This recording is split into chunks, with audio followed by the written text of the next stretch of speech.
আসসালামু আলাইকুম রহমতুল্লাহি আবরকাত। আসুন আজকে জেনে নিই মুনাফেকের লক্ষণ। মুনাফেকের সাধারণত তিনটা লক্ষণ।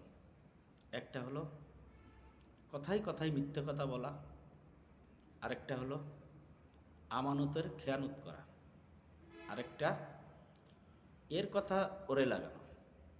সবার সঙ্গে মিলেমিশে থাকে, এর কথা যে ওকে লাগায়। এই মুনাফেক যারা করে, এই মুনাফেকি তারা মুসলমান হয়েও জান্নাতে যাবে না। মিথ্যে কথা বলা যাবে না, একজনের কথা আরেকজনকে বলা যাবে না, এবং আমানতের খেয়ানত করা যাবে না। এগুলোর প্রচুর শাস্তি। আসুন আমরা এই মুনাফিকি থেকে বেঁচে থাকি। আমরা সবাই সুস্থভাবে সজ্ঞানে ইসলামটাকে বুঝে শুনে মেনে চলি। মুনাফিকি থেকে আমরা বিরত থাকি।